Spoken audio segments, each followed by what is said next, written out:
There's a song in my heart, oh, telling me I should know that I won't give up, oh, it's making the way for me, so I'll keep soldiering on. পাহাড়, ঝর্ণা আর জঙ্গলকে এবারে একটু পাশে রেখে বাঁধ ভাঙা রঙিন আলোর আনন্দের হাতে গা ভাসাতে 4 নাইট 5 ডেজের প্ল্যান নিয়ে বেরিয়ে পড়লাম আরব সাগর উপকূলবর্তী সমুদ্র সৈকত গোয়া সফরে।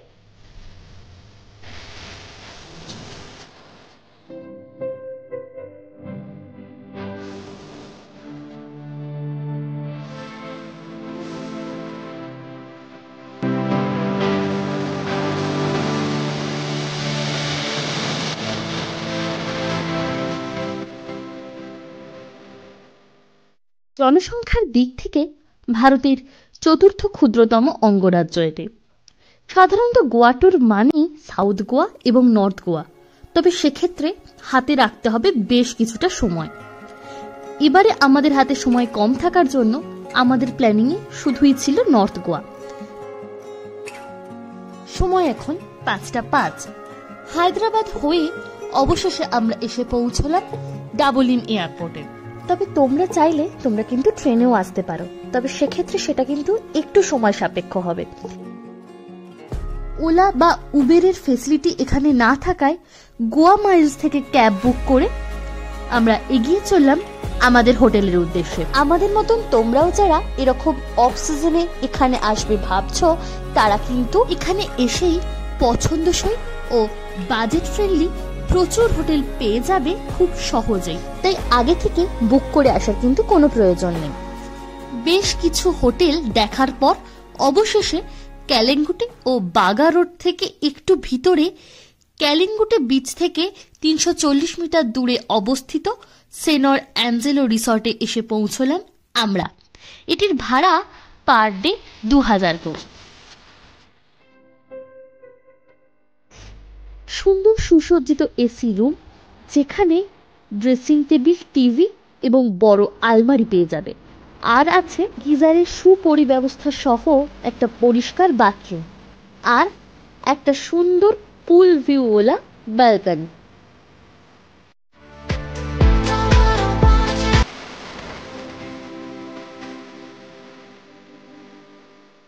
এখন ফ্রেশ হয়ে নিয়ে ঝলমলে আলোকিত ক্যালেঙ্গুটে বিচ উপভোগ করতে করতে মেইন মার্কেটে ডিনার সারতে এগিয়ে চললাম।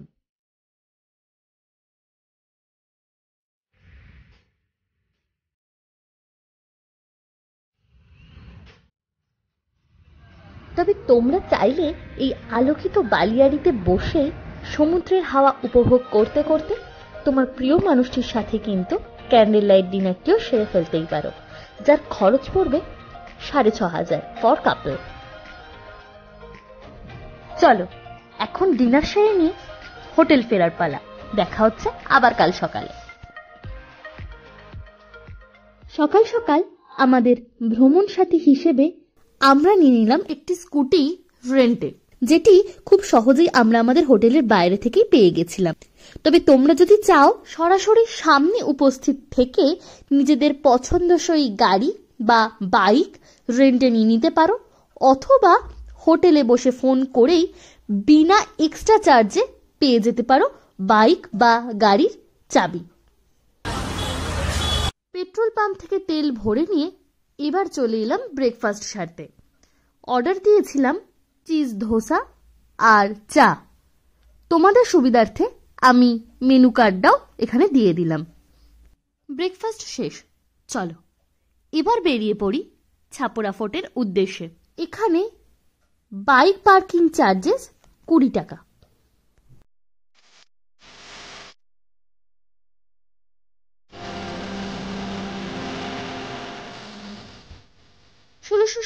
খ্রিস্টাব্দে আদিল শাহের আমলেই মূলত এই ফোর্টটি তৈরি হয়, যা পরে অবশ্য পর্তুগিজদের কবজায় চলে যায়। তবে এই ফোর্টটি মেনলি দিল চাহাতা হ্যায় সিনেমা থেকেই পর্যটকদের কাছে বেশ জনপ্রিয়তা লাভ করে। এই ফোর্টের বাইরেই তোমরা পেয়ে যাবে নানান রকম জুয়েলারির দোকান, ফ্রুটসের দোকান, আবার কোথাও ড্রিঙ্কসের দোকান। ঠিক সেরকমই এক ড্রিঙ্কসের দোকানের সামনে দাঁড়িয়ে পড়লাম আমরা, আর নিয়ে নিলাম এখানকার ফেমাস কোকাম ড্রিঙ্ক, আর তার সাথে লেমন সোডা, যার দাম পড়েছিল 60 টাকা এবং 40 টাকা। এবার এগিয়ে চললাম আমরা মরজিম বিচের দিকে। এই বিচে গাড়ি পার্কিং এর জন্য কোনো এক্সট্রা খরচ লাগে না, তাই গাড়ি পার্ক করেই আমরা এগিয়ে চললাম বিচের দিকে, যেখানে সমুদ্রের হাওয়ায় বসে খুব কম খরচে আমি করিয়ে নিলাম চুলে ব্রেজ, আর তার সাথে সাথে অর্ডার দিয়ে নিলাম হালকা ফুলকা কিছু স্ন্যাক্স, যার খরচ পড়েছিল 350 টাকা। এবার পালা আবার হোটেলে ফেরার। তবে ফেরার রাস্তায় কিছু চার্চ চোখে পড়লো, তাই লোভ সামলাতে না পেরে একটু ঘুরে নিলাম।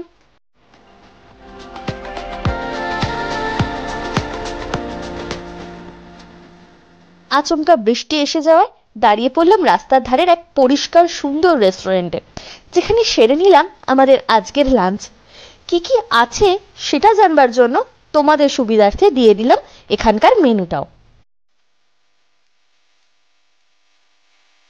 বৃষ্টি দেখতে দেখতে খাওয়া আমাদের প্রায় শেষের দিকে, এদিকে বৃষ্টিটাও ধরে এসেছে, তাই দেরি না করে চলো তোমাদেরকে একবার রেস্টুরেন্টটা দেখিয়ে নিই, এগিয়ে পড়ি আমাদের হোটেলের দিকে।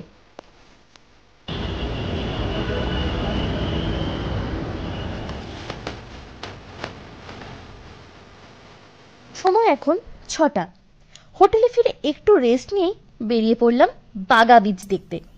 এখানে পার্কিং এর জন্য কিন্তু লাগলো আমাদের 50 টাকা। বিচের ভিতর আসতেই চোখে পড়ল সমুদ্র তট বরাবর বহু দূর বিস্তৃত, নানান আলোয় সুসজ্জিত, আলোকময়, পর্যটকের ভিড়ে জমজমাট স্যাকগুলি, যেখানে নানান গানের শব্দে মেতে উঠেছে পর্যটকেরা। আর এই শ্যাকগুলিতেই রয়েছে আবার মোমবাতির মায়াবী আলোয় সেজে ওঠা ক্যান্ডেল লাইট ডিনারেরও ব্যবস্থা।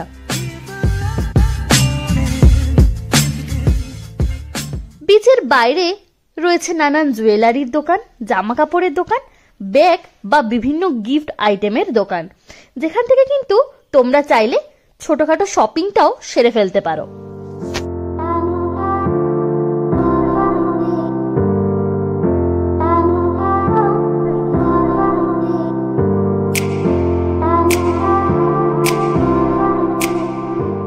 সারাদিন ঘোরাঘুরির পর খুব ক্লান্ত, তাই চলো আজ রাতের ডিনারটা হোটেলেই সেরে নিই। দেখা হচ্ছে আবার কাল সকালে।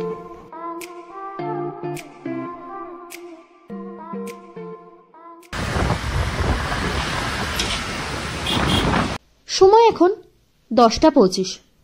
প্রত্যেক দিনের মতন একই জায়গাতে ব্রেকফাস্ট সেরে আমরা আজ বেরিয়ে পড়লাম বাসিলিকা অফ বোম জিসাস চার্চের উদ্দেশ্যে, যেটি পানাজিতে অবস্থিত। 1594 সালে এই বাসিলিকা অফ বোম জিসাস গির্জাটির কাজ শুরু হয়। এটি বর্তমানে ইউনেস্কো থেকে বিশ্ব ঐতিহ্যবাহী স্থান হিসেবে স্বীকৃতি পেয়েছে। এখানে আমাদের পার্কিং এ লাগলো 50 টাকা।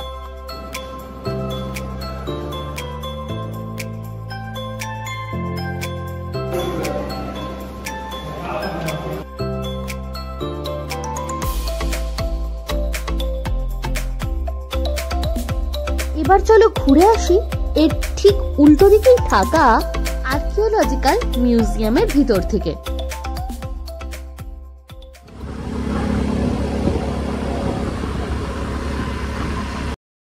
চার্চ থেকে ফেরার পথে হঠাৎই চোখে পড়ল এখানকার সব থেকে পুরনো চার্চ, যার ধ্বংসাবশেষ ছাড়া এখন আর কিছুই অবশিষ্ট নেই।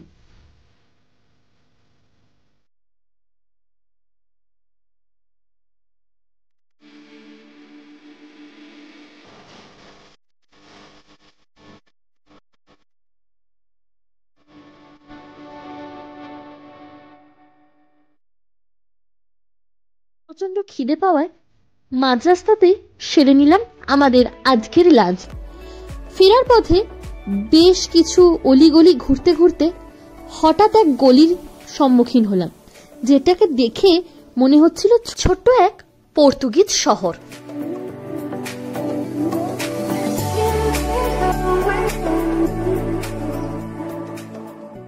হোটেলে ফিরে এবার পালা পুল এনজয় করা।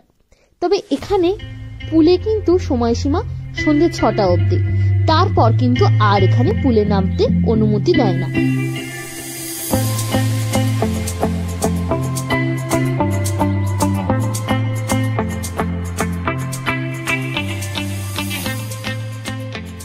সময় এখন 8:15। আমরা বেরিয়ে পড়লাম আজকের মেন আকর্ষণ ভাসমান ক্রুজ পার্টি এনজয় করতে, যার খরচ পড়েছিল আমাদের পার হেড 1,500 করে। আমরা অবশ্য আমাদের হোটেলের সাথে কথা বলে এই ক্রুজটি ঠিক করেছিলাম। তোমরা চাইলে অন্য কোনো ক্রুজও ঠিক করতেই পারো। এই ক্রুজে সময়সীমা হচ্ছে 8:30 থেকে 11:30। 8:30টার সময় তোমাদের নিয়ারেস্ট যে কোনো জায়গা থেকেই তোমাদেরকে পিক আপ করবে এবং রাতে অবশ্য সেখানে ড্রপ করে দিয়ে যাবে। বাস থেকে নেমে এখন চললাম হেঁটে হেঁটে আমাদের ক্রুজের দিকে। অনলাইন এখানে বুকিং হওয়ার জন্য তোমাদের প্রত্যেককেই এখান থেকে ফিজিক্যালি টিকিট কালেক্ট করে এগিয়ে যেতে হবে এবার ক্রুজের দিকে।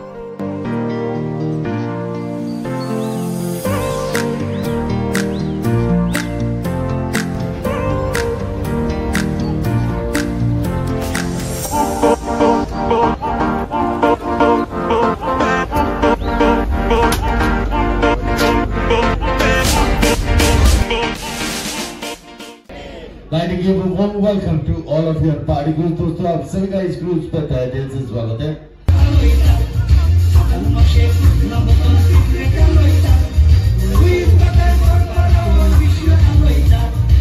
একটি ওয়েলকাম ট্র্যাডিশনাল ডান্স দিয়ে শুরু হলো আমাদের আজকের পার্টি।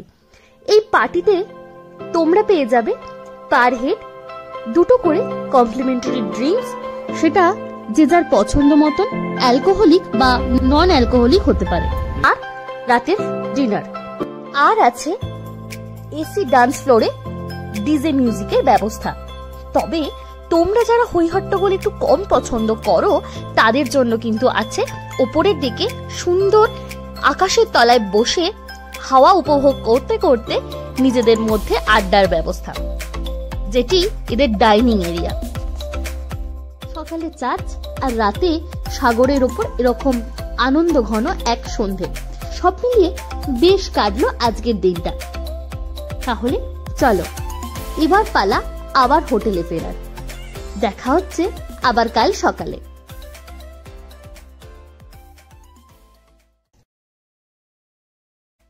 সময় এখন ভোর 6:30। আজকে একটু ভোর ভোর বেরিয়ে পড়লাম সেই ডিয়ার জিন্দেগির বিখ্যাত রাস্তা অর্থাৎ প্যারা রোড দেখতে। তোমরা এখানে যারা আসবে ভাবছো তারা কিন্তু একটু সকাল সকালই এখানে আসার প্ল্যানটা করে ফেলো, কারণ যত বেলা বাড়ে এখানে কিন্তু পর্যটকের ভিড় ততই বাড়তে থাকে। প্রত্যেক দিনের মতন সেই একই জায়গাতে ব্রেকফাস্ট সেরে আবার বেরিয়ে পড়লাম আমরা আজ ডলফিন রাইডের উদ্দেশ্যে। এখানে এই 40 থেকে 45 মিনিট তোমরা এই রাইডটা উপভোগ করতে পারবে, যার খরচ পড়বে মাথা পিছু 300 টাকা করে। ঘুরতে এসে আমরা আনন্দের সাথে কোথাও কোথাও ভুলে যাই আমাদের লাইফ রিস্কের কথা, সেক্ষেত্রে কিন্তু আমাদের একটু সাবধানতা নিতেই হয়। তাই লাইফ জ্যাকেট পরে আমরা পাড়ি দিলাম আজকে ডলফিন রাইডের উদ্দেশ্যে। খুব অল্পক্ষণ সময়ের মধ্যেই আমরা পৌঁছে গেলাম একদম সাগরের মধ্যিখানে, যেখান থেকে আবার মাঝে মাঝে দেখাও পেলাম ডলফিনেরও।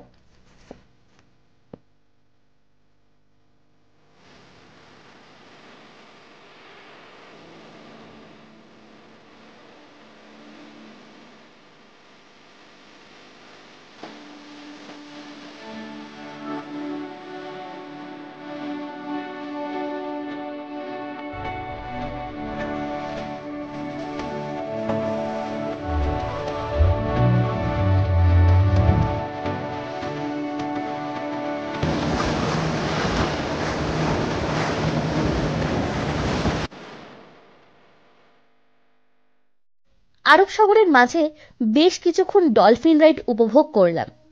এবার এগিয়ে চললাম আগুয়ারা ফোর্টের উদ্দেশ্যে। এখানে পার্কিং এ লেগেছে আমাদের 50 টাকা, আর টিকিট মাথা পিছু 25 টাকা করে।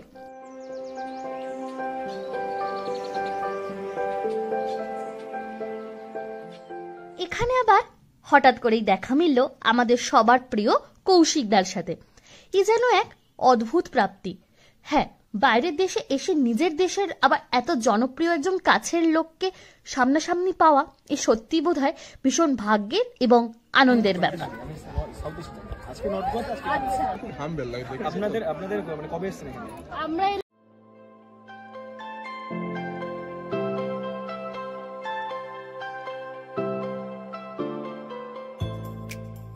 পর্তুগিজ ভাষায় এই আগুয়ারা শব্দের অর্থ হচ্ছে ওয়াটারিং পয়েন্ট, অর্থাৎ যেখানে জাহাজেরা এসে ফ্রেশ ওয়াটার নিত।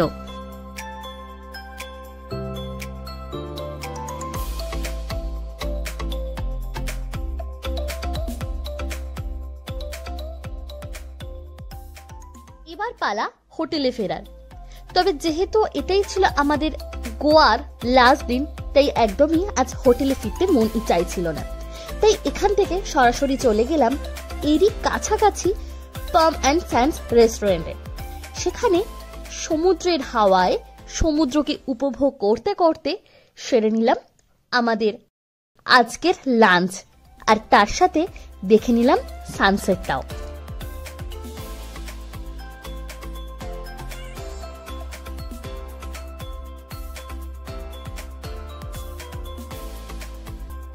সিঙ্কোয়ারিম বিচের উপর এই রেস্টুরেন্টটা থাকার দরুন কিছুক্ষণ এখানে থেকে আবার এগিয়ে গেলাম বিচের দিকে কিছুটা সময় কাটাতে।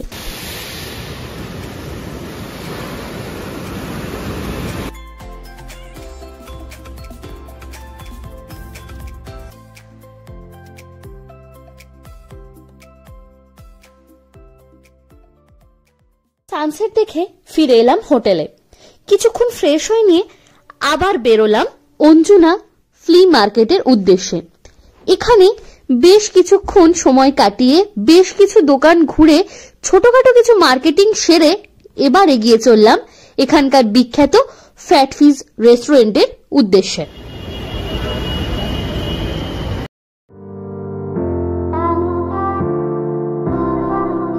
তোমাদের সুবিধার্থে এখানকার মেনু কার্ডটিও আমি দিয়ে রাখলাম।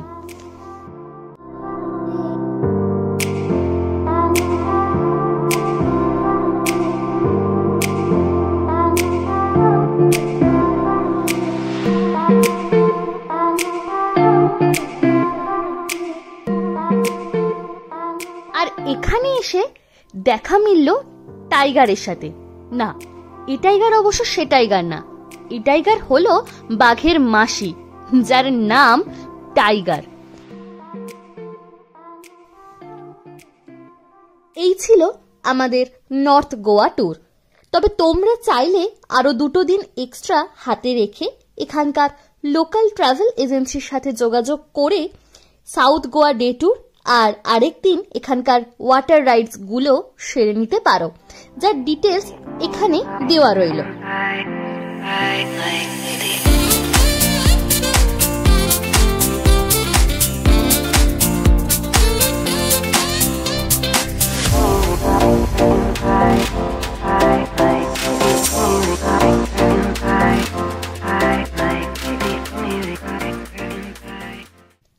তোমরা অনেকেই হয়তো গোয়ায় ফ্যামিলি ট্যুর করবে ভেবেও তার নাইট লাইফ ভেবে পিছিয়ে পড়ো, আবার অনেকে খরচ হিসেব করে পিছিয়ে পড়ো। তাই তোমাদের জন্য রইল একটা বিস্তারিত বিবরণ, যেটি কম খরচে নির্ঝঞ্ঝাট এবং আনন্দদায়ক একটা ফ্যামিলি ট্রিপ হতেই পারে। এই ভিডিওটি এখানেই শেষ হচ্ছে। খুব তাড়াতাড়ি আবার দেখা হচ্ছে অন্য কোনো জায়গার ব্লগ নিয়ে। ততক্ষণ সাথে থাকো, পাশে থাকো, আর ভালো লাগলে ছোট্ট একটি লাইক করে দিও।